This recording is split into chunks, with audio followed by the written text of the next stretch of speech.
Buongiorno a tutti, buongiorno. Sei pronto per fare un incontro personale col Signore? Ok? Lui è già qua, in mezzo a noi, camminando. Chiedo a un diacono, una diaconessa, per favore, se può avvisare le persone fuori che come stiamo per cominciare il culto.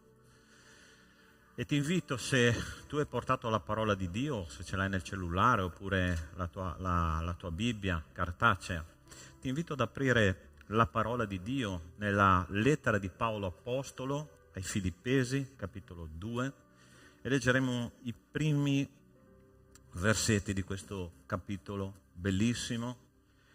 L'Apostolo Paolo scrive a questa chiesa, che è una chiesa che viene chiamata la chiesa della gioia, no? In mezzo a tante chiese in cui l'Apostolo stava veramente tribolando perché c'erano un sacco di problemi, la chiesa di Filippi era una chiesa che dava un sacco di soddisfazioni all'Apostolo, no? E c'è scritto così, al capitolo 2. Se dunque vi è qualche consolazione in Cristo, se vi è qualche conforto di amore, se vi è qualche comunione di spirito, se vi è qualche tenerezza di affetto e qualche compassione, rendete perfetta la mia gioia. Guarda che espressione che usa qua l'Apostolo, rendete perfetta la mia gioia, perché l'Apostolo Paolo provava gioia, ma non era una gioia perfetta perché mancava qualcosina, no? Mancava quello spirito di comunione profondo tra i fratelli. Avendo tra di voi un medesimo pensare, un medesimo amore, essendo di un animo solo, di un unico sentimento, non fate nulla per spirito di parte o per vanagloria, ma ciascuno con umiltà stimi gli altri superiori a se stesso. Quanto è difficile applicare questa verità nella vita di una comunità, no? Sarebbe bello sapere che ciascuno di noi fa le cose non per stare davanti, non per gloriare a se stesso, ma esclusivamente per gli interessi dei nostri fratelli e delle nostre sorelle. Che meraviglia che sarebbe questa comunità, no? Io entro in una comunità e sono sicuro che le mie esigenze saranno soddisfatte da qualcun altro. Io mi devo preoccupare degli altri, non mi devo preoccupare di me stesso. Prova a immaginare che paradiso in terra. Allora io oggi ti lancio una sfida, ok? Intanto ci alziamo in piedi e ci prepariamo con una preghiera alla lode. Ma ti lancio una sfida, ok? Usa questa immagine associativa. Quando tu comincerai a salire quelle scale, no? Non so se hai contato quanti gradini ci sono nelle scale queste qua per entrare nella sala di culto. Io li ho contati, ma non te lo voglio dire il numero perché vorrei che li contassi anche tu. E prova a immaginare che questi gradini siano la salita della tua anima verso una comunione fraterna più profonda. Tutte le volte che tu metterai il tuo piede su quella scala grigia, ok? Non a caso è grigia, tu comincerai a dire, ok, io sono qua per servire ai miei fratelli. C'è una scala, c'è una strada, c'è una difficoltà da superare, ma questo mi ha chiamato a fare il Signore, a servire i miei fratelli, a dare me stesso per gli altri. Non voglio niente a che fare con il mio ego, la mia anima. La mia anima è fatta per servire, ok? E ti sfido tutte le volte che tu entrerai a fare questa associazione, ok? Scale, comincia per S, uguale servizio, va bene? Quindi quando poserai il tuo piede dirai, io sono qua per servire. E l'Apostolo Paolo ci dice oggi, rendete perfetta la mia gioia. Ci sia una comunione di spirito, ci sia un affetto profondo, ci sia qualcosa che vi lega l'uno all'altro in modo indissolubile, ok? E io vorrei pregare insieme a te per cominciare questo culto e chiedere al Signore veramente che Lui possa produrre dei cambiamenti nella nostra vita. Io non posso entrare in una chiesa, in un culto, in una comunità e uscire esattamente come sono entrato, perché significa che sono diventato impermeabile alla parola di Dio. Ma il Signore dice: apri la tua mente, apri il tuo cuore, sii disponibile a fare un cambiamento, a uscire dalla tua zona di conforto e lasciare che il mio spirito faccia un lavoro profondo nella tua anima. Preghiamo insieme. Nostro Dio, nostro Padre, io ti ringrazio di essere qua un'altra volta, Signore, nella tua presenza. E sei tu, Signore, che devi brillare questa mattina. Sei tu, Signore, che noi adoriamo per quello che tu sei, Signore, per la tua bontà, per la tua misericordia, per la tua compassione, per la tua giustizia, per la tua onnipresenza nelle nostre vite. Quando siamo, Signore, sul nostro posto di lavoro, nella scuola, nella chiesa, qualsiasi attività stiamo facendo, tu sei lì insieme a noi, Signore.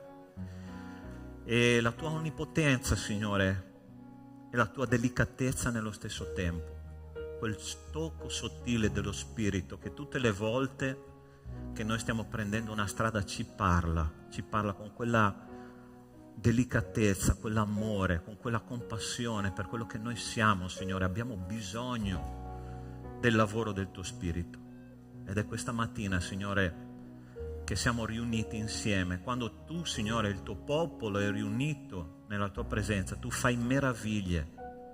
E, Signore, come tu hai promesso a Giosuè, santificatevi, perché io domani farò meraviglie in mezzo a voi. Signore, che possiamo questa mattina santificarci, ma non domani, oggi tu possa fare meraviglie in mezzo a noi. Grazie, Padre, perché siamo sicuri che crediamo in un Dio che vive, non che è morto, non che è sordo, non che è muto, ma un Dio che parla, un Dio che agisce, un Dio che sente e sente le sofferenze della sua Chiesa. Grazie, Padre, perché in te c'è guarigione, e in te c'è comprensione, in te c'è amore, e io amo stare nella tua presenza. Nel nome di Cristo Gesù. Amen. Amen. Prima di sederti, ti chiedo di lasciare il tuo posto e di dare un abbraccio, un saluto al tuo fratello, alla tua sorella, ok? Una parola di benedizione.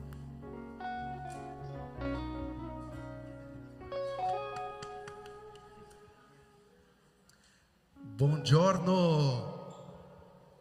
Adesso è il momento meraviglioso di lodare e adorare il nostro Dio, di cantare di questa grazia, di questo amore infinito, ricordare che Dio ci ha perdonato, amato. Amen? Amen! Quanto è bello lodare al Signore. Oggi con un gruppo giovani, anch'io mi sento giovane, Per me è buono perché mi sento con 20, 22, va bene così, ma cantiamo con gioia, cantiamo con allegria. Il momento della lode è anche un momento di preparazione per ascoltare, sentire quello che Dio farà in mezzo a noi. E ecco perché a volte chiediamo di cantare, di sentire la tua voce. Questo momento è un momento di preparazione, è un momento di sentire la presenza dello Spirito Santo, aprire la nostra mente, aprire il nostro cuore, perché io sono sicuro che Dio farà una grande opera oggi. Amen? Amen. Cantiamo della grazia del Signore.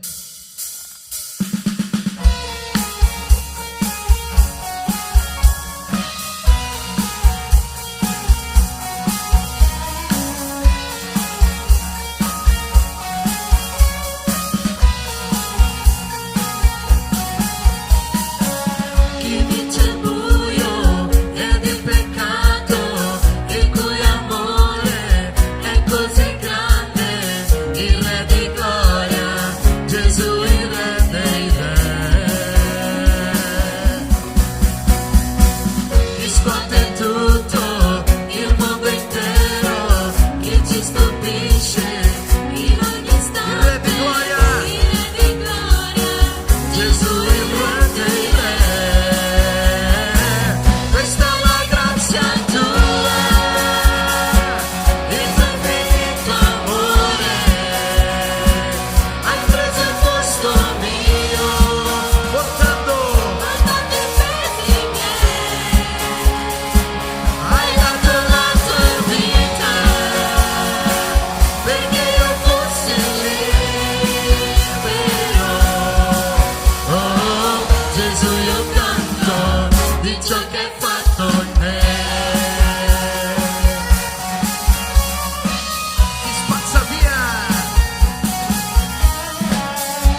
Adesso faremo un canto che abbiamo imparato settimana scorsa con sorella Claudia, che è un canto meraviglioso che si chiama La tua chiesa canta. Ma io penso, pastore, che quando cantiamo La tua chiesa canta è perché vogliamo sentire la chiesa cantando. Amen. Cantiamo di nuovo lodando al Signore, dichiarando: Gesù, tu sei il Re. Amen.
Ha portato i nostri pesi, ha dato la nostra vita perché noi fossimo liberi.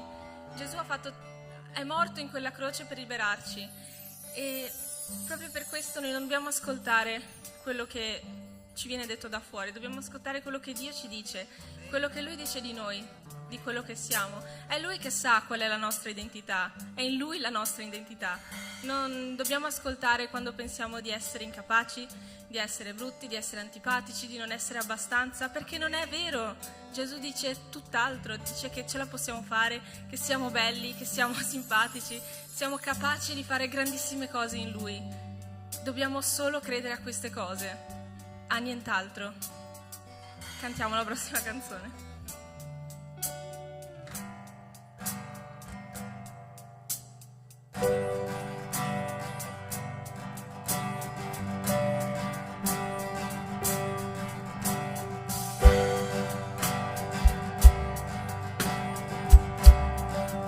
sono io? Cantiamo.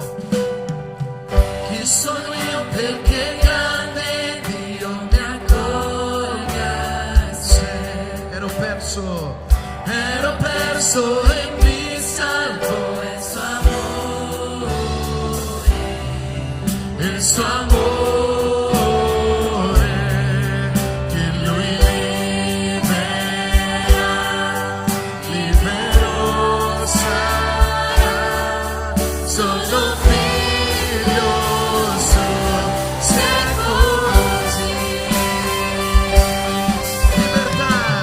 Libertà ora ho perché mi riscatto. Vivevo in schiavitù, ma Gesù morì. Sì, per me morì. E lui libero sarà.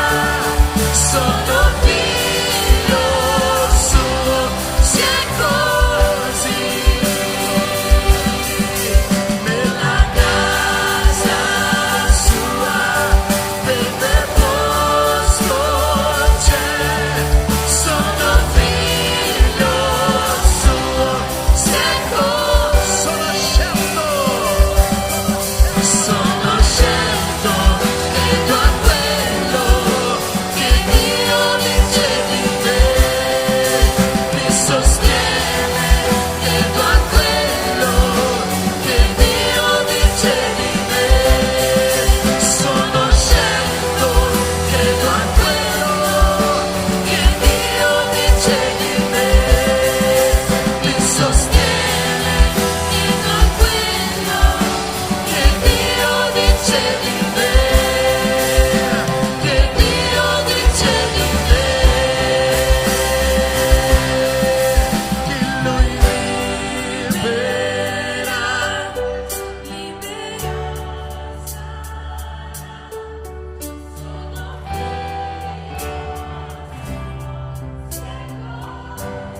Cantiamo Chiesa nella casa.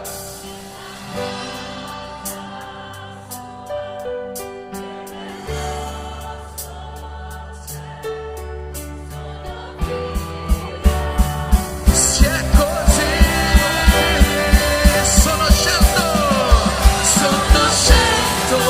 credo a quello che Dio dice di me, mi sostiene, credo a quello che Dio dice di me. Sono scelto, credo a quello che Dio dice di me, mi sostiene, credo a quello che Dio dice di me, che Dio dice di me, che lui libero. Siamo figli, sono figlio suo, se è così. Nella casa sua per me posto c'è. Sono figlio suo, se è così. Alleluia, gloria al Signore. Amen. Signore, io ti ringrazio perché con te le cose funzionano, che una volta che facciamo una scelta per te, Padre, è per sempre.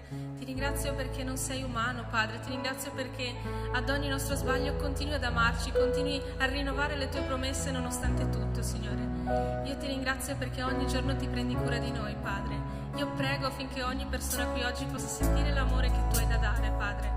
Che ogni persona possa capire quanto tu sei meraviglioso e quanto ha bisogno di te, Padre, perché senza di te non siamo niente, senza di te noi siamo ancora peccatori, Padre. E io ti ringrazio grandemente perché hai mandato il tuo unico figlio a morire per noi, Padre. È doloroso solo a pensarci, Signore, però nel mio cuore c'è gioia perché tu sei nella mia vita, Padre, e sono sicura che sei nella vita di ogni persona qui, Signore. Io ti ringrazio per le loro vite, ti chiedo che loro possano possano capire che tu hai grandi progetti per loro, che loro possano afferrare questo progetto che tu dai a loro e che possano portarlo avanti con tutte le loro forze. So che tu sarai sempre al loro fianco in questo, Signore. Io ti ringrazio per tutto quello che sei, Signore. Amen. Alleluia.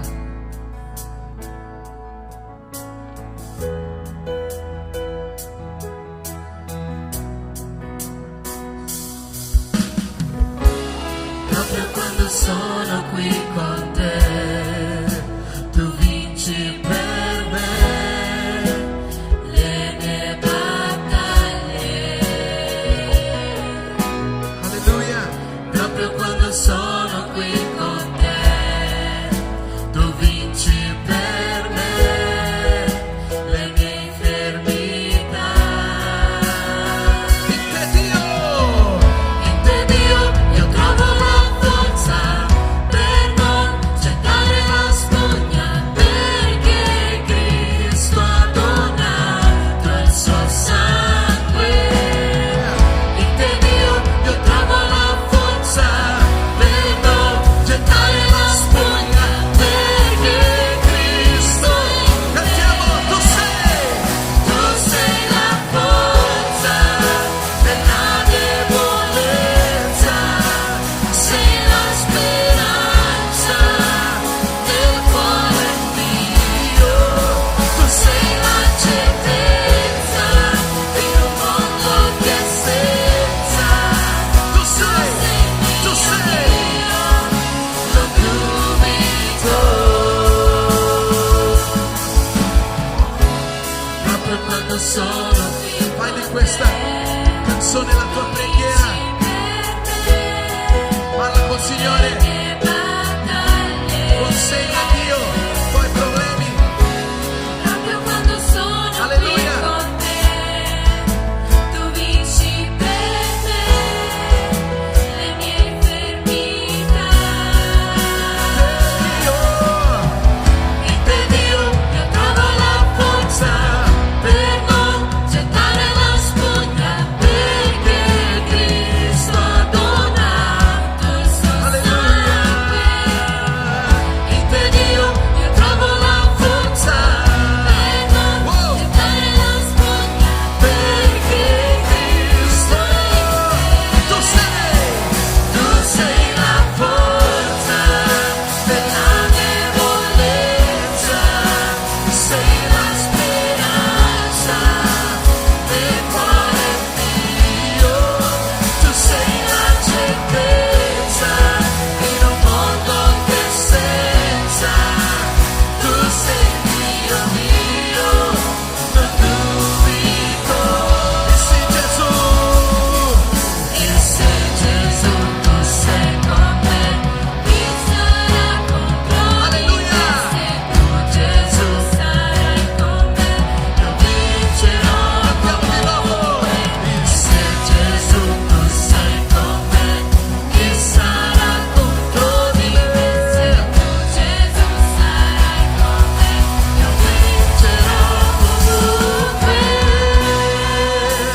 Tu sei la forza della debolezza, sei la speranza del cuore mio, tu sei la certezza in un mondo che è senza, tu sei mio Dio, Tu sei la forza. tu sei la forza della debolezza. Alleluia.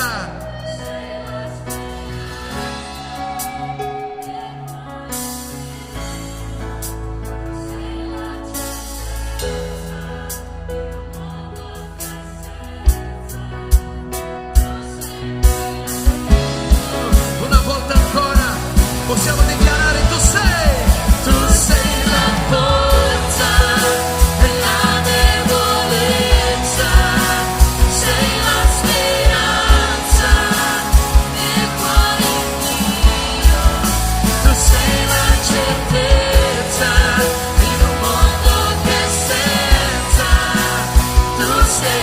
mio Dio, non dubito. Tu sei mio Dio, non dubito. Tu sei mio Dio, non dubito.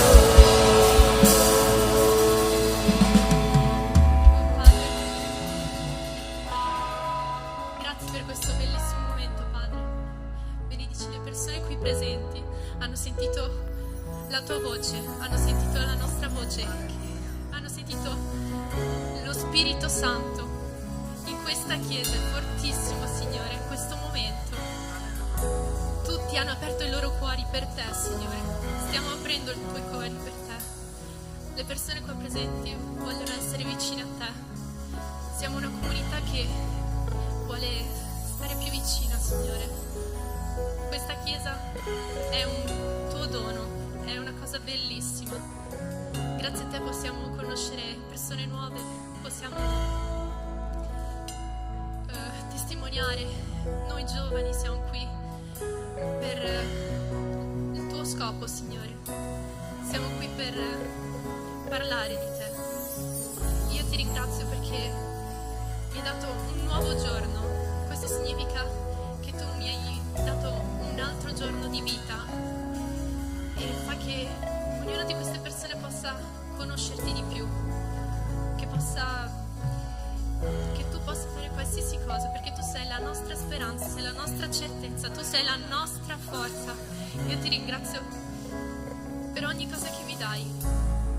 Benedici ognuno di noi, benedici questa chiesa, benedici il pastore che farà il culto di oggi, Signore. Ti ringrazio perché tu non ci fai mai mollare. Tu sei sempre la nostra scelta, Padre. Tu sei la nostra via, sei colui che ci guida. E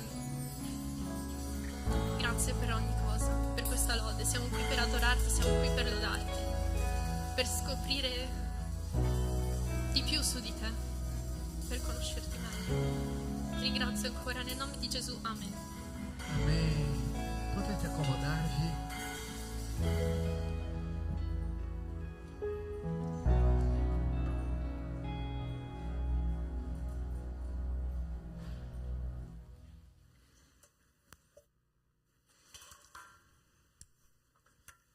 Io penso che dopo una lode così potremmo già andare a casa. La presenza di Dio era proprio palpabile. Ma dobbiamo, adesso è il momento della parola del Signore, no? E stiamo già meditando da un paio di settimane, 2 o 3 settimane, su questa esperienza di questo grande uomo di Dio che si chiama Neemia, no? E abbiamo visto in particolar modo la prima volta come nasce una visione. Il tema è la visione che Neemia ha sviluppato nel suo ministero, nella sua vita. Abbiamo visto come nasce una visione, ossia lui ha cominciato a farsi delle domande sulle esigenze che i suoi fratelli stavano vivendo a Gerusalemme, mentre lui, dice la parola di Dio, era nella città di Susa come uno schiavo, come il coppiere del re, un uomo di fiducia. Ma a un certo punto ha detto: come stanno i miei fratelli? E questa domanda che lui ha fatto ha cambiato in modo radicale la sua vita. Okay? La seconda cosa che abbiamo visto è che mentre lui aspettava di poter fare qualcosa per i suoi fratelli, che cosa ha fatto? Ha pregato e ha pianificato di ritornare in Gerusalemme. Ha aspettato alcuni mesi. E mentre Dio sembrava che stesse in silenzio, ovviamente Dio stava già lavorando perché la visione che lui ha avuto della ricostruzione delle mura di Gerusalemme potesse diventare qualcosa di effettivo, no? E mentre lui aspettava, pregava e pianificava. Questo è stato il secondo tema della seconda predica che abbiamo fatto. Oggi noi vedremo che lui arriva a Gerusalemme dopo diversi mesi e lui forma una squadra per ricostruire le mura di Gerusalemme, per ripassare una cosa importantissima, fratelli. Allora, le mura di una città nell'antichità erano considerate la protezione spirituale che Dio dava a quella città. Ossia, se le mura sussistono, stanno in piedi, vuol dire che Dio ci sta proteggendo. Ma se le mura erano crollate, nell'idea di un ebreo in particolar modo, significa che Dio non è più qua in mezzo a noi. Voi potete immaginare il dramma che loro stavano vivendo.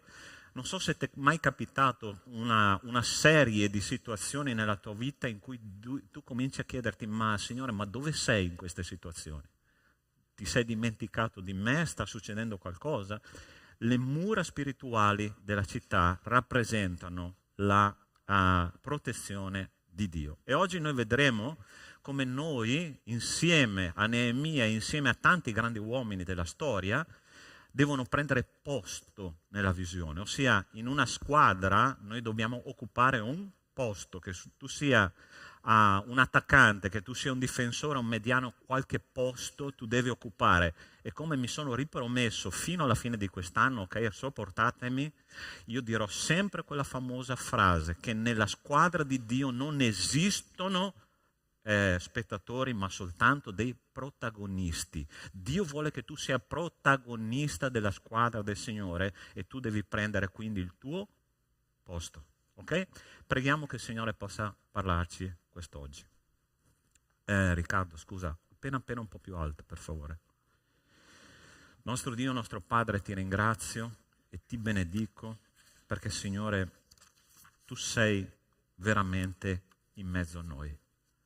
E ti chiedo, Signore, che tu stamattina possa parlare al tuo popolo, parlare alla tua Chiesa, alla tua famiglia, e che tu possa lasciarci, Signore, degli insegnamenti così profondi e così forti, Signore, che noi veramente possiamo cambiare le nostre zone di conforto, uscire dalle nostre zone di conforto e diventare, Signore, degli uomini di attacco, non che si difendono dagli attacchi del nemico, ma che entrano nel campo del nemico e fanno la differenza. Te lo chiediamo nel nome di Cristo Gesù. Amen. Vorrei, Letizia, per favore, se vai, penso che sia la slide numero 3, perché l'introduzione l'abbiamo già fatta. Okay. Avanti. Eccola qua. Allora, fratelli, qua c'è visualizzata la visione della nostra Chiesa. Come Neemia ha avuto una visione per ricostruire le mura, la visione della nostra Chiesa non è una visione che parte da oggi, non è un'invenzione, ok?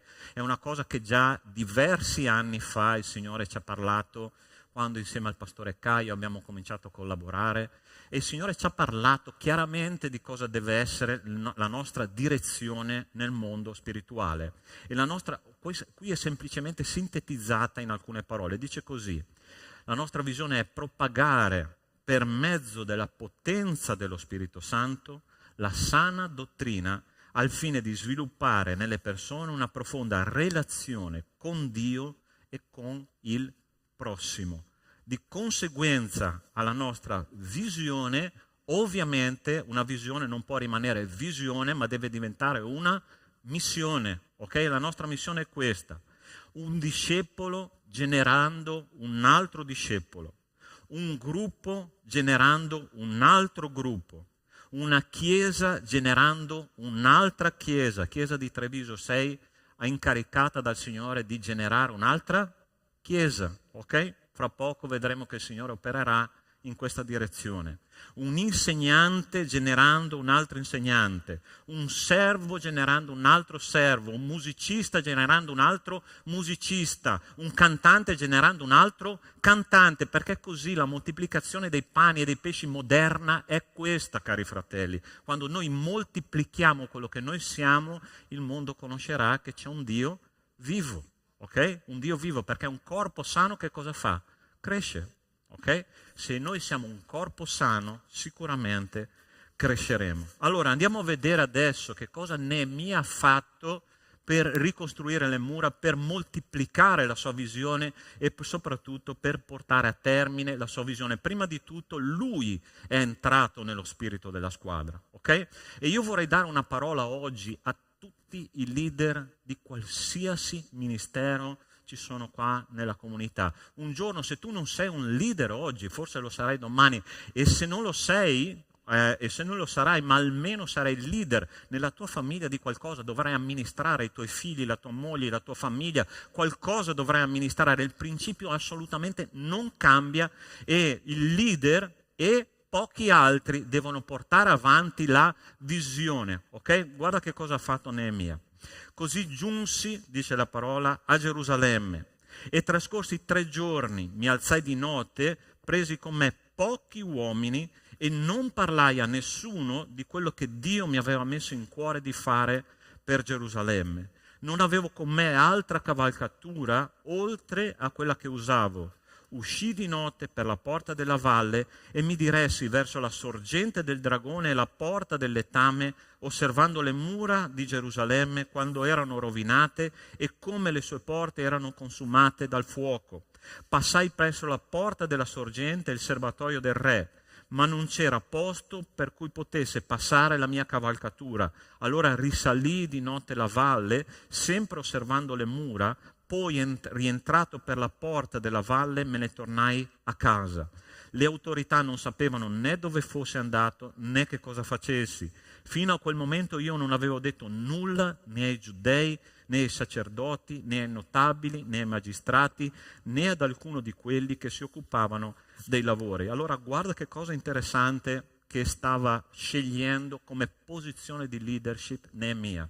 Che cosa interessante. Allora lui era un leader di basso profilo. Okay? Che cosa stava facendo? Perché voleva realizzare la visione con poche persone? Non so se hai visto qua. Lui non ha detto niente a nessuno se non a un piccolo gruppo ristretto di persone, ha comunicato la visione che Dio gli ha dato, ha cercato di infondere dentro di loro il coraggio, la motivazione, la determinazione per andare a ricostruire le mura, ma poche persone. È interessante che nella mente tante volte sbagliata umana diciamo più siamo meglio è. Nella mente di Dio non funziona assolutamente così. Dio dice usa poche persone motivate a portare a termine la visione, perché attraverso quelle poche persone motivate io ti darò successo. Lui esce di notte, una cavalcatura sola, non dice niente a nessuno. Perché? Perché lui voleva circondarsi di persone che avevano voglia di fare e voglia di costruire le mura di Gerusalemme. Fratelli, era una forza speciale, erano i Navy Seals, dei costruttori di mura. Questo era un corpo speciale che Dio aveva scelto, che aveva messo intorno a Neemia. Caro leader che tu stai, vuoi fare qualcosa per l'opera di Dio, circondati all'inizio di persone motivate ma poche che possano condividere la tua visione. E sai perché Dio fa così? Dio fa così perché Lui vuole che la gloria non appartenga al numero delle persone ma appartenga a Lui. Perché Dio ha scelto 12 persone come gli apostoli, improbabili, completamente improbabili, che dovevano cambiare il mondo, ma tu prova a pensare come lui ha scelto queste 12 persone. Gente, c'era in mezzo a loro, c'erano degli increduli, un caratteraccio come quello di Giacomo e di Giovanni, Pietro che le sparava grosse e poi faceva esattamente il contrario. Dico, Signore, ma come tu hai scelto queste persone?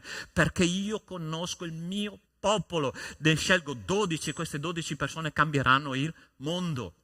Caro leader che stai lavorando nella comunità Battista Agape di Treviso, di Padova, di Conegliano, circondati di persone motivate che hanno voglia di fare, di compiere l'opera del Signore. Ti ricordi l'esperienza di Gedeone con i 22.000 guerrieri? Dio l'aveva chiamato a combattere un popolo nemico e il Signore a un certo punto con questi 22.000 uomini gli ha detto: Gedeone, manda a casa quelli che tremano, perché loro non andranno in battaglia, tremano, non hanno coraggio per andare a affrontare il nemico, e vanno a casa 12.000 persone e rimangono in 10.000. E Dio guarda quei 10.000 e dice: sono ancora troppi per andare in battaglia. E lui dice: guarda, fai una prova, scendi al torrente e quelli che berranno con la mano, ok? E prenderanno l'acqua con la mano e la porteranno alla bocca, quelli sono quelli che io ti darò per andare a combattere, per vincere la tua battaglia. Gli altri, quelli che si inchineranno e leccheranno l'acqua con la lingua, allora quelli mandali a casa.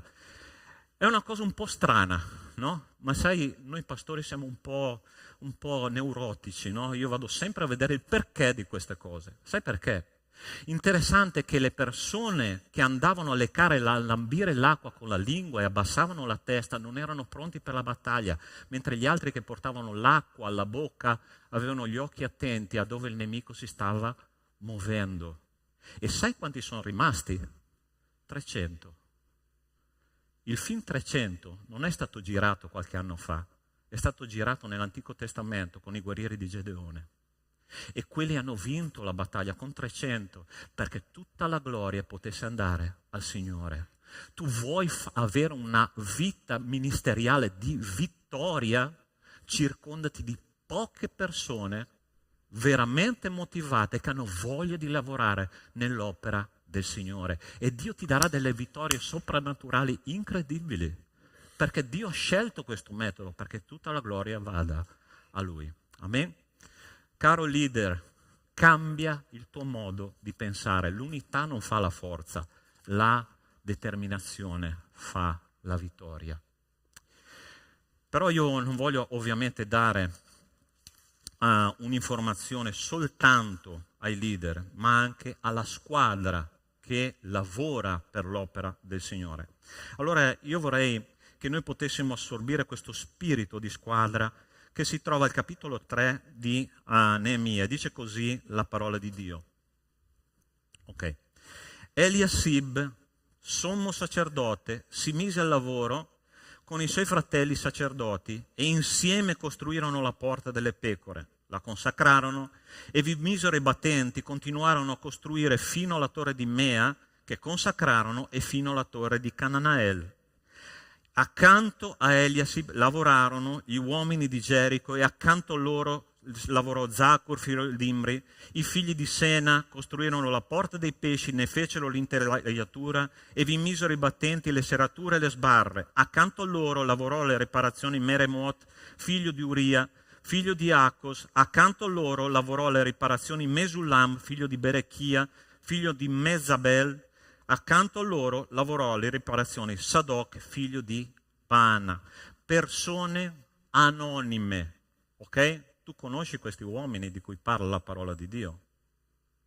Non ci sono citate le loro storie, ma c'è una parola che fa tutta la differenza in questo testo biblico, che viene ripetuta 4 volte, e che è la parola accanto, accanto, accanto, accanto. E io dico, il testo biblico, se tu vai nel capitolo dopo, Neemia dice siamo pochi e molto distanti l'uno dall'altro, ok? È così che dice la parola di Dio. Addirittura quando arrivavano i nemici, loro cosa erano costretti a fare? Suonare la tromba, tutti si dovevano radunare in un posto perché erano molto distanti l'uno all'altro. E allora perché la parola di Dio ci dice che erano uno accanto all'altro? È ovvio che non è un accanto fisico, è un accanto spirituale, cari miei. Accanto l'uno all'altro lavoravano tutti con lo stesso obiettivo, uno vicino all'altro, dove c'era bisogno la persona andava, perché era più importante l'opera che non la persona stessa. Sai che cosa ci sta dicendo il Signore qua in questo testo biblico? Ci sta dicendo che se noi non siamo accanto gli uni agli altri, noi non andremo da nessuna parte, noi non salveremo anime, noi non avremo efficacia nel mondo. Perché? Perché dobbiamo essere uno accanto all'altro. Ti ricordi cosa ha pregato Gesù prima di partire per l'eternità? Giovanni capitolo 17, versetto 21 e 23. Padre, ti prego che siano uno come io e te siamo uno, affinché il mondo creda che tu mi hai mandato. Se noi non siamo uno, se non abbiamo un'unica visione, se non abbiamo un unico obiettivo, se non abbiamo un'unica ragione di esistere, ciascuno va per la sua strada e la Chiesa non cresce, la Chiesa non va avanti, la Chiesa non conquista anime. E noi dobbiamo essere accanto gli uni agli altri, vicini agli uni agli altri, ma non fisicamente, ma nelle necessità gli uni agli altri. Fratelli, un giorno sogno, mi piacerebbe chiamare questa chiesa la chiesa della tribù dei piedi puliti.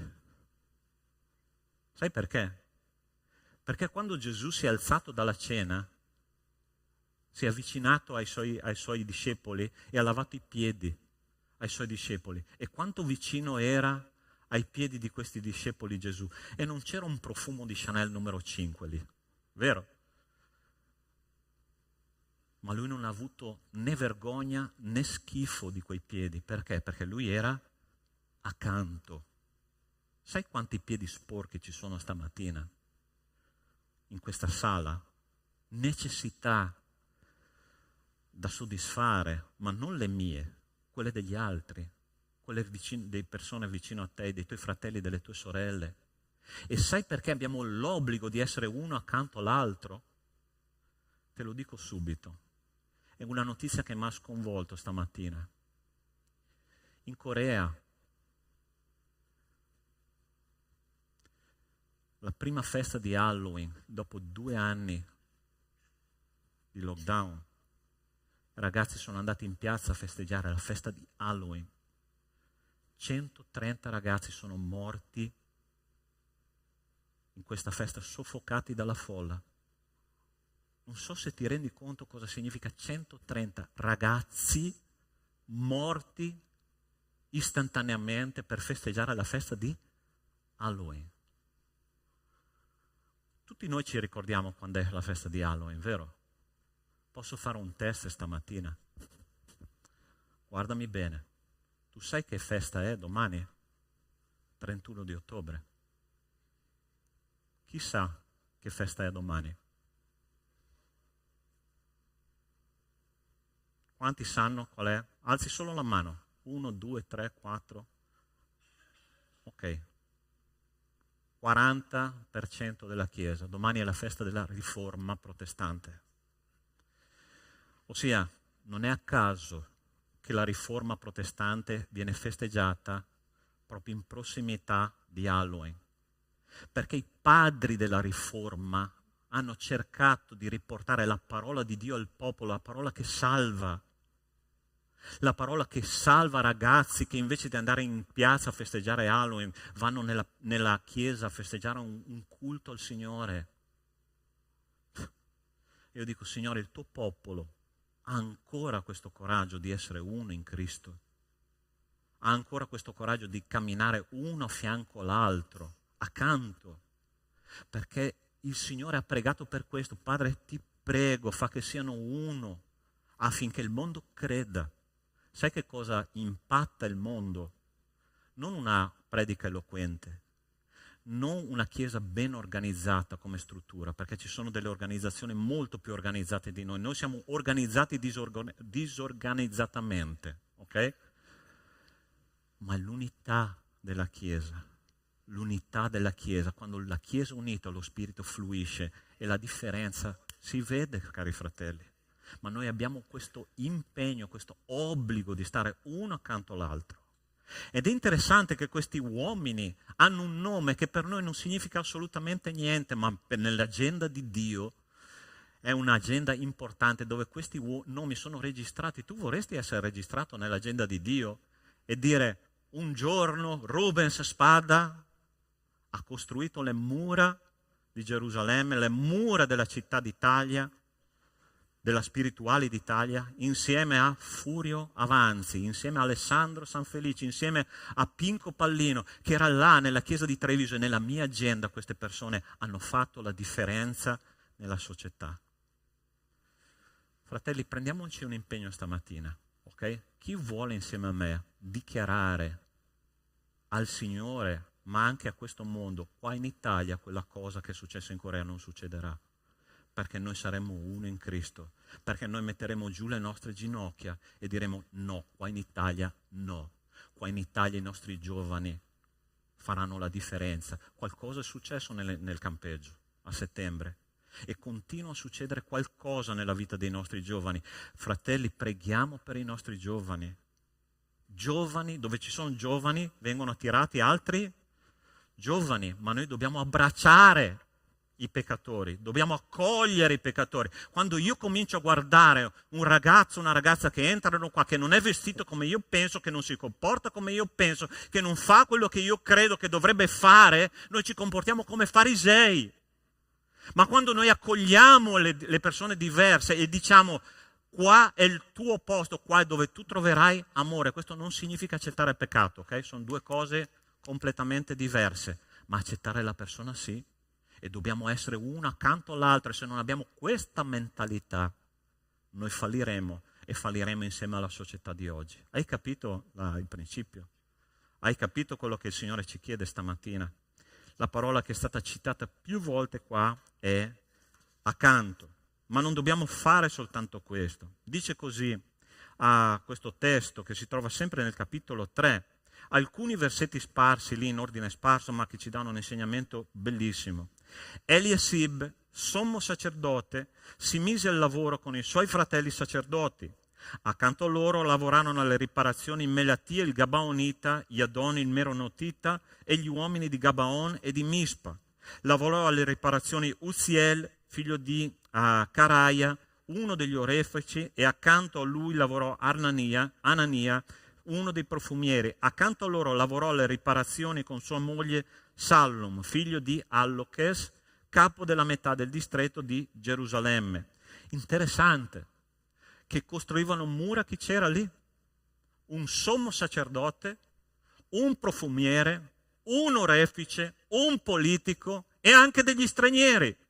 E tutti quanti che cosa avevano nella loro testa? Dobbiamo mettere mattone sopra mattone.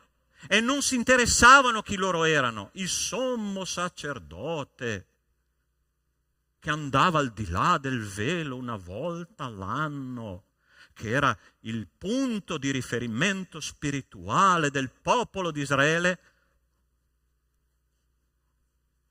serve che cosa? Mattoni? Ci penso io.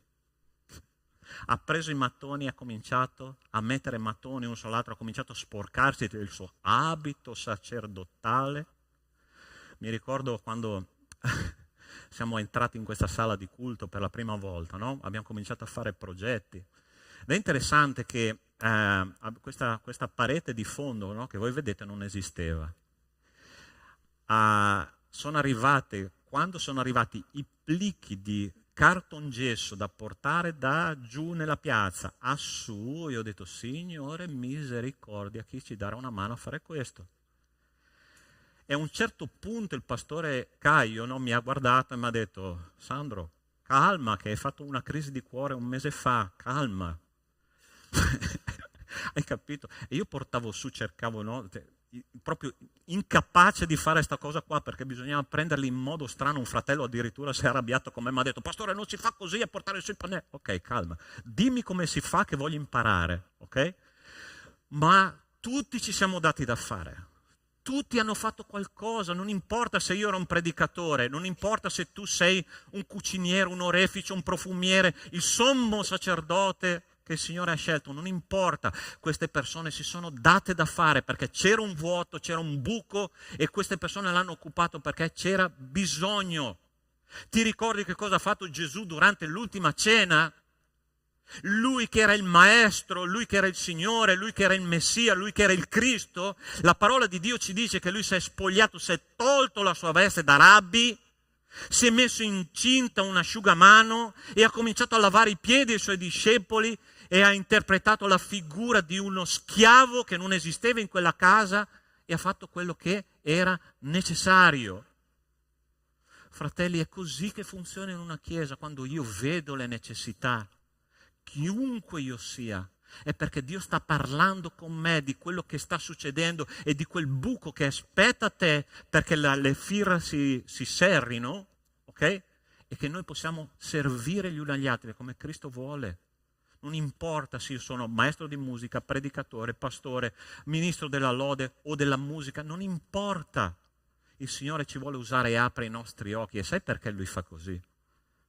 Per un semplice motivo, perché noi impariamo da Lui una parola che è fantastica, che è la parola umiltà. Umiltà. Quando io sono umile, il Signore mi può usare con potenza. Cristo si è fatto umile, come questi uomini si sono fatti umili per fare l'opera che il Signore aveva messo nel loro cuore in quel momento lì. Il sommo sacerdote si è alzato la mano, le maniche, gli orefici, i profumieri, chiunque stava nel lavoro aveva un ruolo importante nella società. Ma fratelli, non tutti sono così, perché quando tu formi una squadra ci sono sempre gli spiriti contrari, ok? Quando tu vuoi entrare nella squadra per fare l'opera, per trovare il tuo posto nell'opera, ci sono sempre gli spiriti contrari. Guarda che cosa dice la parola di Dio. Andiamo nella prossima slide. Allora, sta attento. Nella lista di queste persone che lavoravano c'è scritto i tecoiti, di cui i più importanti non vollero, cosa dice la parola? Sottomettersi a lavorare all'opera del loro Signore. Allora, qual era il problema di questa gente? No, il lavoro per me è troppo pesante, no? Ci sono quelli che hanno il mal di schiena costante, ok? Guarda, io ho mal di schiena, io ho mal di testa, io ho male ai capelli, non lo so. Qualcosa devono inventare per non fare niente nella comunità, no? Tu conosci nel corpo umano, conosci una cellula che non abbia un ruolo? Ossia, io mi ricordo quando ero ragazzino, un dottore mi ha detto una cosa che mi ha impressionato. Qualsiasi cellula nel corpo umano che non ha un ruolo viene espulsa, ok? Quindi non spaventarti se il Signore Gesù stesso ha detto il tralcio che in me non porta frutto io lo... Gente, ma è così semplice da capire. E questi uomini, sai chi erano i tecoiti? Sta attento a quello che ti dico adesso, ok? Sono i fondatori che stavano diventando gli affondatori, perché erano le famiglie nobili, le famiglie antiche, le famiglie che originavano nella storia di Israele, nella storia di Gerusalemme, che dicevano no, perché io sono il principe metropolitano. No, non lavoro, ma il problema grosso non era la loro posizione, il problema grosso è quella parola lì che dice non vollero sottomettersi all'opera del loro Signore. Il grande problema è quando io non voglio partecipare, non voglio prendere posto nella visione, è un problema di sottomissione all'opera di Dio. E una persona che non si sottomette ha un solo nome, si chiama, come? Esattamente. Hai capito? Non giustificare il fatto che tu non vuoi partecipare all'opera del Signore con non me la sento. Se c'è una cosa che ogni tanto ci guardiamo, io e il pastore Caio in ufficio, quando sentiamo questa frase ci viene l'orticaria, no? Come se Cristo gli fosse piaciuto andare in croce. Cristo guarda la croce, guarda la sofferenza e dice: Padre, non me la sento. Interessante che in qualche modo, sta attento, perché non voglio passare per eretico adesso, in qualche modo Gesù nel giardino del Getsemane ha detto: Padre, se può, passi da me questo calice, ma non sia fatta la mia volontà, ma la... Facciamo un altro patto qua.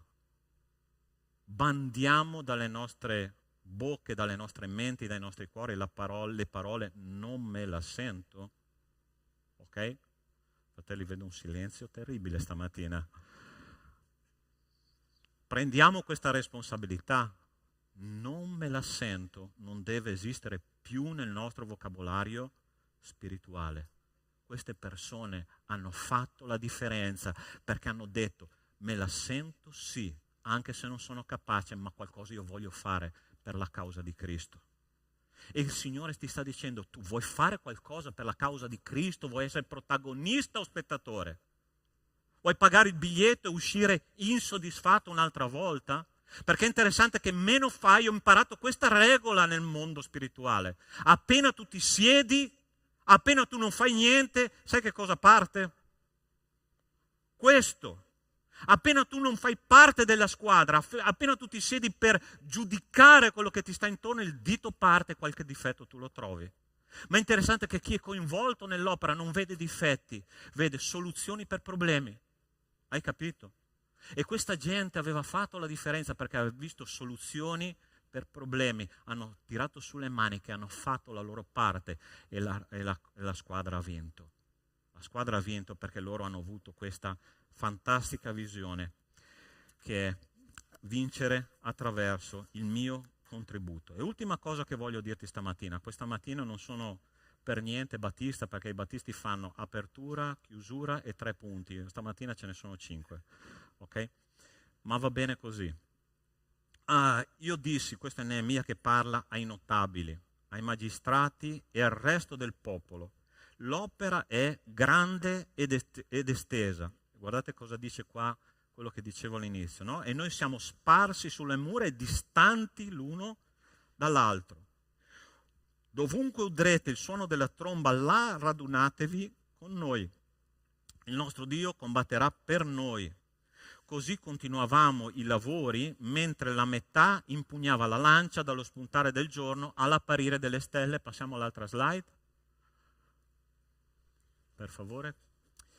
Allo stesso tempo disse al popolo: ciascuno di voi con i suoi servi passi la notte a Gerusalemme per far la guardia con noi durante la notte e riprendere il lavoro di giorno. Io poi e i miei fratelli, i miei giovani e gli uomini di guardia che mi seguivano non ci spogliavamo, ognuno teneva le armi a portata di mano. Cosa interessante che succede qua. Com'è che si porta a termine, com'è che si vince, com'è che si entra in questa visione? Con un lavoro H24, con un impegno forte per la causa per cui tu stai combattendo. Sai perché l'esercito romano è stato l'esercito più forte della storia, più impattante della storia, più organizzato della storia? Per un semplice motivo, perché era un esercito completamente diverso dagli altri. Sta attento. 2 dettagli molto interessanti.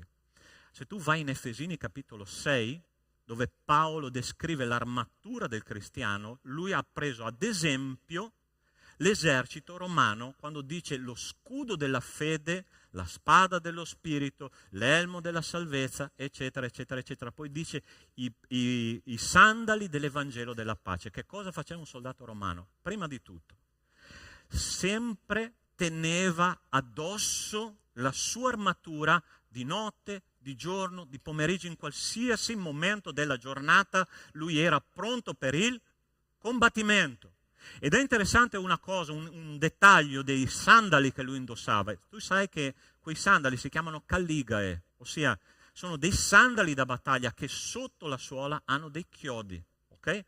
E quei chiodi servivano per non cadere in battaglia e li teneva addosso anche durante il sonno, perché se appena si alzava, qualcuno diceva è arrivata la battaglia, si alzavano e avevano già i piedi piantati per terra pronti per combattere. E questi uomini che stavano combattendo per ricostruire le mura insieme a Neemia si sono dati fino in fondo e sempre stavano insieme e sempre stavano vestiti perché? Perché erano pronti per andare a costruire, pronti per andare in battaglia. Sei pronto per la battaglia? Sei pronto per ricostruire? Sei pronto a quello che Dio ti chiamerà a fare oggi? Sei pronto a rispondere alla voce del Signore che ti dice è là che tu devi andare, è quello che tu devi fare? E il Signore ci dirà delle cose oggi. È interessante che un predicatore quando comincia a gettare semi della parola di Dio non sa dove quel seme va a finire, no? Ma Dio ti ha preparato tutta la settimana perché tu potessi ricevere questo. E il Signore ti chiamerà a fare delle cose che dirai, ma Signore, ma tu mi hai dato la tua vita, sì o no? Tu sei un vero figlio di Dio, sì o no? Fai parte di questa squadra, sì o no? Vuoi combattere insieme a me, sì o no? Ed è interessante che quando tu cominci a coinvolgerti H24 con l'opera di Dio e avere in mente solo di costruire mura, tu ragionerai come Neemia, con una consapevolezza straordinaria, quando dice Dio combatterà per noi. Quando tu hai a cuore l'opera di Dio, la tua consapevolezza, la tua sicurezza è Dio combatte per me, insieme a me, per la sua gloria. Se c'è una cosa, fratelli, non so se tu sei d'accordo con me, la cosa più brutta che un cristiano può provare è il silenzio e l'assenza di Dio. Hai mai provato questo? Hai mai provato questo? Signore, dove sei? Perché non mi ascolti? Mi sento solo qua. E a volte Dio fa questo giochetto, come fa a nascondino, no? Per dire, ah figlio, adesso fai un passo verso di me, vedrai che mi trovi. Ma quando io H24 sono pronto alla battaglia e ho nel mio cuore soltanto l'opera di Dio, che cosa Dio fa? Io ti do la sicurezza che io sono qua insieme a te, combatto per te e vincerò insieme a te. Tu vuoi questa consapevolezza, sì o no? Fratelli, Dio ha riservato un posto nella sua squadra per te. Non fuggire da quel posto. Se tu sei figlio di Dio, ovviamente non perdi la salvezza, ma perdere la comunione con Dio è una cosa bruttissima per un figlio di Dio. C'è un quadro di un autore famoso del 600 che si chiama Un posto sotto la croce. È interessante questo quadro, no? Tu arrivi lì, se non mi sbaglio, si trova nel Museo di Firenze. Tu arrivi lì, guardi questo quadro, la croce di Cristo in mezzo e tutta la folla attorno, ma in mezzo a questa folla c'è un buco che nessuno sta occupando, ok? E il messaggio di quel quadro è fortissimo e sarebbe, ossia, qua c'è un posto da prendere. Sei tu che stai guardando questo quadro che vuoi prendere questo posto vicino alla croce. E quel posto è vuoto ancora oggi ed è un messaggio per ciascuno di noi. Dio ti vuole nella sua squadra. Lui vuole che tu partecipi a quest'opera di risveglio spirituale della nazione italiana. Fratelli, Dio sta facendo cose fantastiche.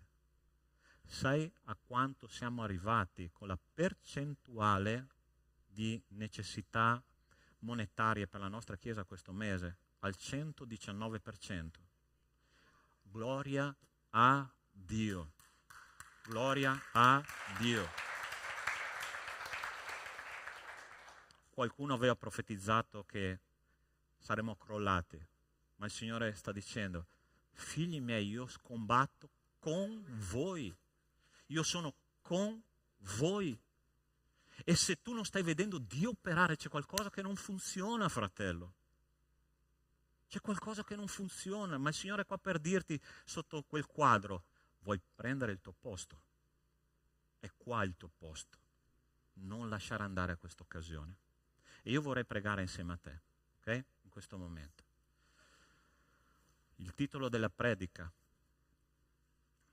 è Prendi il tuo posto nella visione.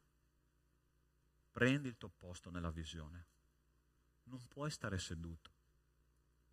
Il Signore ti chiama a essere una squadra vincente.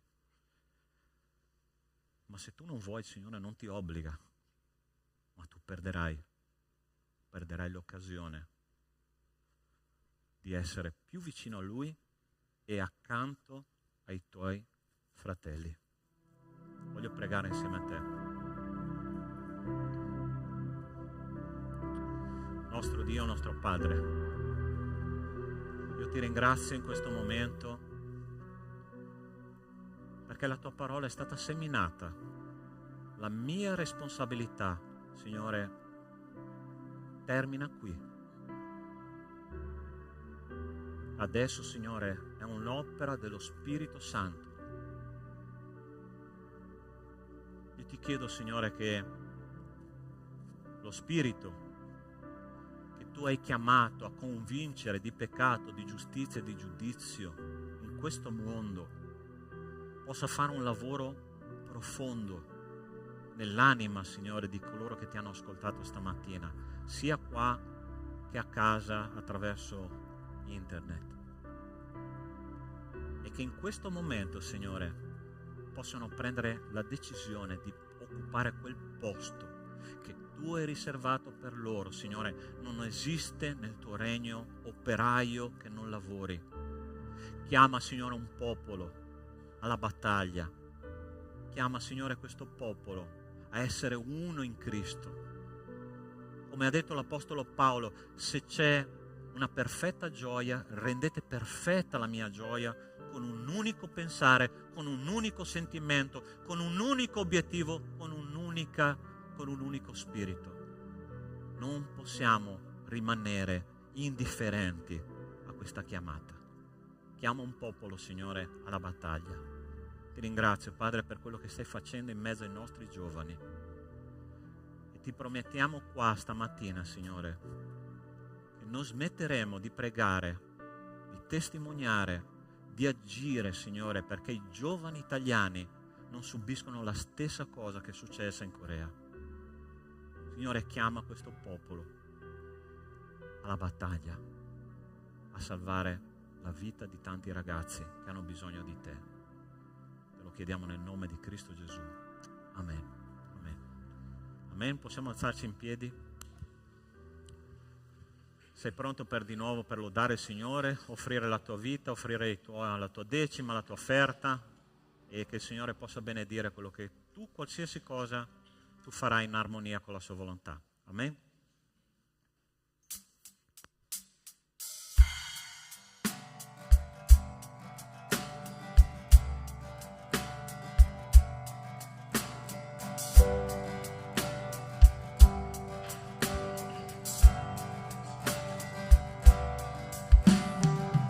Chi sono io perché il grande Dio mi accoglie a sé? Ero perso e mi salvò, è il suo amore, è il suo amore, che lui libera, libero sarà. Sono figlio suo, sia così. Libertà. Libertà ora ho perché mi riscatto. Vivevo in schiavitù, ma Gesù morì. Se per me morì, che lui libera, libero sarà. Sono figlio suo, sia così. Nella casa sua, nel posto c'è. Sono figlio suo, sia così. Sono scelto. Sono scelto, credo a quello che Dio dice di me, mi sostiene, credo a quello che Dio dice di me. Sono scelto, credo a quello che Dio dice di me, mi sostiene, credo a quello che Dio dice di me, che Dio dice di me, che lui libera.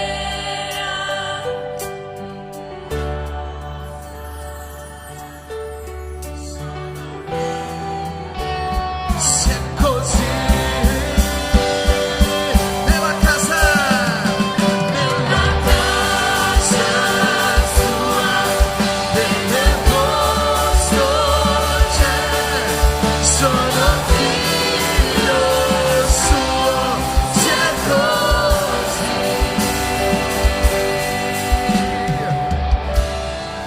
Ti ringrazio per questa giornata, Padre, ti ringrazio per la lode di oggi, ti ringrazio per il messaggio di oggi, Signore, ti ringrazio perché sono convinta che abbia toccato i cuori ad ognuno di noi, Padre. Ti chiedo che ogni persona possa ascoltare quello che le hai detto questa mattina, possa prenderlo e farne qualcosa e portare frutto, Padre. Ti ringrazio per queste offerte, Padre, ti chiedo la stessa identica cosa, di continuare a benedire questa Chiesa come stai facendo in questi mesi, Padre. Ti ringrazio perché non ci hai abbandonato, nonostante le difficoltà, Signore. E ti ringrazio perché sono certa che continuerai a farlo, Padre. Io ti ringrazio grandemente per di nuovo per la lode, perché è stata bellissima, Padre. Hai dato un messaggio fortissimo oggi, questa mattina, Signore. Ti ringrazio per come ti prendi cura di noi, Padre. Amen. Potete accomodarvi?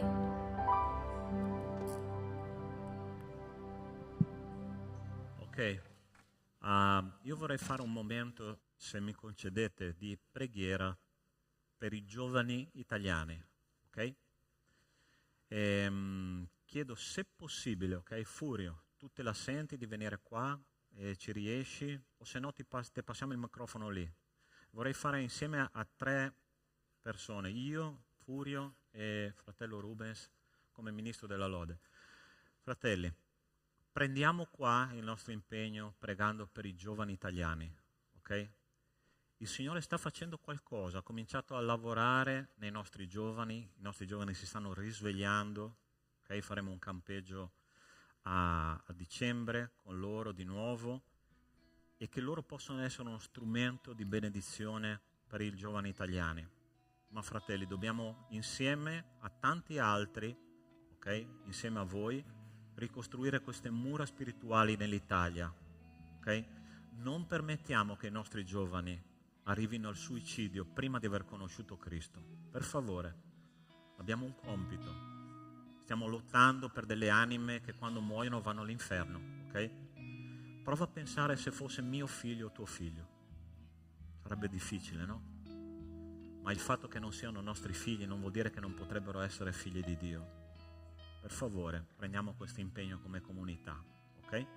Rubens, se vuoi venire qua davanti, chiedo a Furio di pregare, poi a Rubens e poi pregherò io. Se tu puoi metterti in ginocchio, se puoi, non è obbligatorio, ok? Se puoi, per favore, facciamo questo momento importante nella presenza di Dio.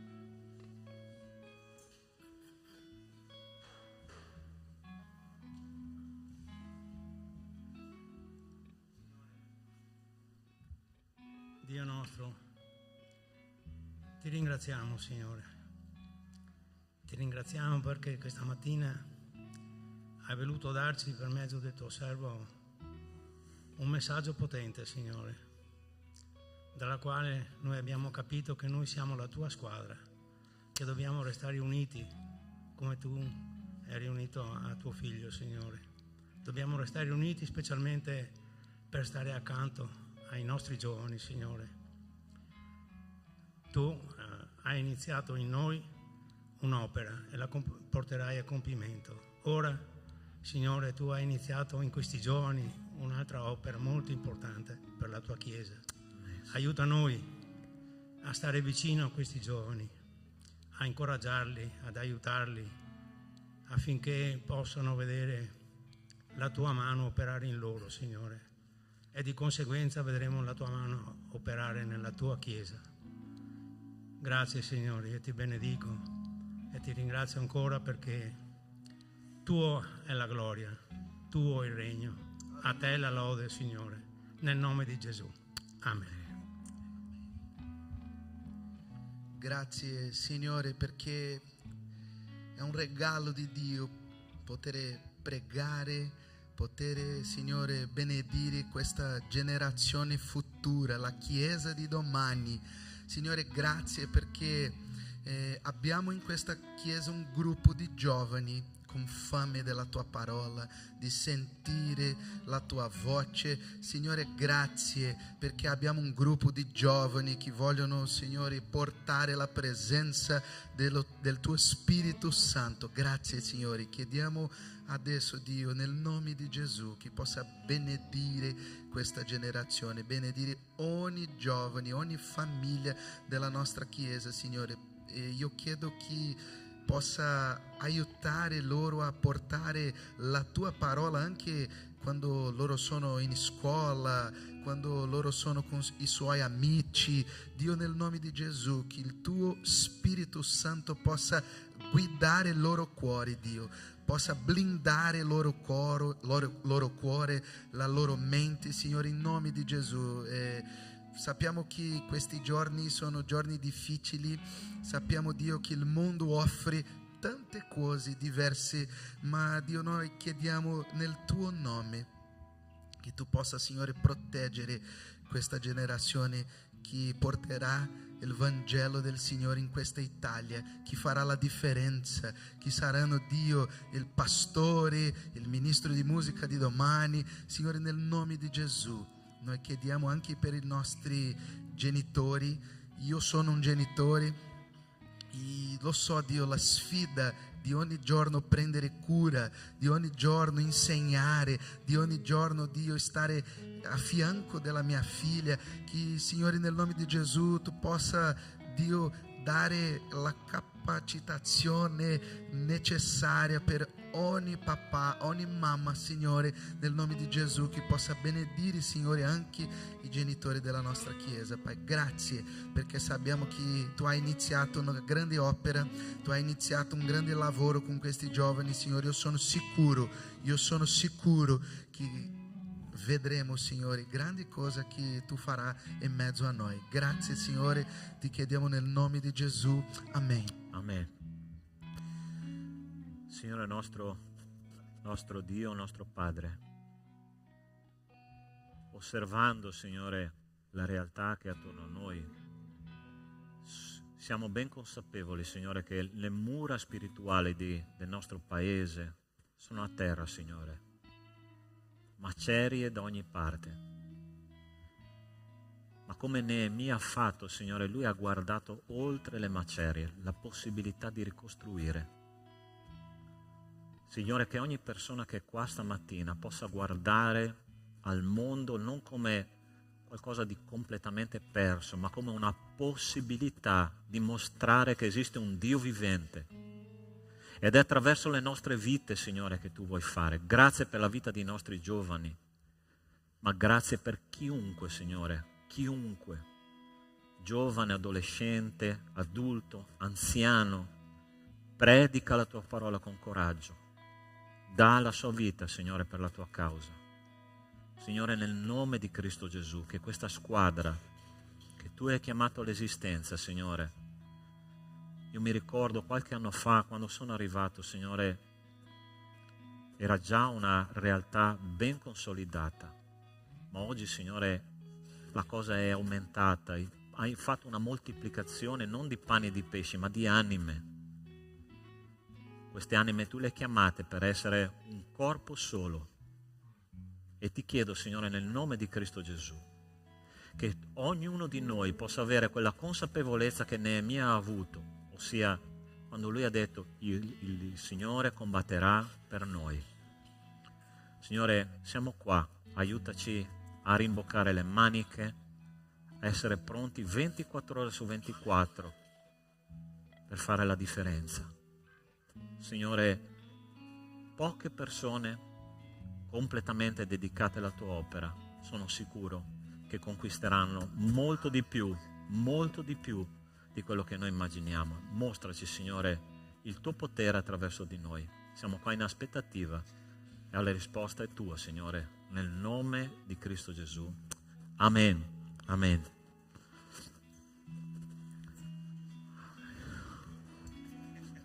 Amen. Grazie, Furia. Ok, carissimi, vi rubo ancora un minuto per gli annunci. Una cosa, la più importante è questa: martedì, chi è che qua partecipa al corso di teologia? Alzi la mano, per favore. Ok, questo martedì non ci sarà il corso perché è festa, ok? E la Chiesa farà un incontro di un mini ritiro con tutti i gruppi di lode della Chiesa per avere un momento spirituale proprio specifico per la lode. Voi sapete che la lode è una delle aree delle chiese più attaccate in assoluto, okay? Perché quando tu lodi il Signore, ovviamente il nemico non gli piace. Tu sai che Satana era il ministro della lode nell'Eden, nel giardino dell'Eden, quindi gli dà profondamente fastidio quello che noi facciamo. E per veramente crescere in questa area noi abbiamo deciso di fare questo mini ritiro martedì, okay? Partendo dalla mattina fino al pomeriggio inoltrato. Avremo un momento ovviamente di lode, di predica della parola di Dio, condivisione insieme a tutti i gruppi di lode, a tutti coloro che collaborano in quest'area. Okay? Quindi il corso di teologia è rimandato a martedì prossimo, okay? Non questo ma il prossimo. Va bene? Poi tutte le altre attività, fratelli, voi le trovate sul bollettino della Chiesa, che tu puoi vederlo su pagina Facebook della nostra Chiesa. Non sto qua a ripeterli tutti perché sono tanti. La raccomandazione è questa: abbiamo 2 incontri di preghiera, uno online il lunedì sera alle ore 21 e uno in presenza qua a Treviso alle ore 20 il giovedì. Chiesa che prega è una chiesa che ha tanto potere. Sei invitato caldamente a partecipare. Pastore, non posso, abito lontano, apri la tua applicazione Zoom ore 21 lunedì sera. Ci sono 2, a volte anche 3 sale disponibili per pregare insieme. Sarà importante la tua presenza. Ok? Stamattina ci siamo presi un impegno, ti ricordi? Ok? Sì? Pronto? Sì? Qualcuno ha preso questo impegno? Bravissimi. Ok, lunedì vi aspetto. Ok, numerosi. Va bene? Ti invito ad alzarti e facciamo una preghiera per chiudere il nostro culto. Ah sì. Sì. Dopo faremo un canto per chiudere, ok? Va bene? Preghiamo. Nostro Dio, nostro Padre, ti ringraziamo per l'esperienza di questa mattina di culto. Ti benedico, Signore, per tutti coloro che hanno preso delle decisioni importanti nella loro vita e che, Signore, possano essere effettive da quando noi usciremo da quella porta. E adesso, Signore, che fra poco torneremo alle nostre case, che l'amore di Dio nostro Padre, la grazia salvatrice di Cristo e le consolazioni dello Spirito di Dio con noi siano e con tutto il popolo di Dio su tutta la terra, da oggi e per sempre. Amen. Amen. Dopo questa lode avremo finito il nostro culto.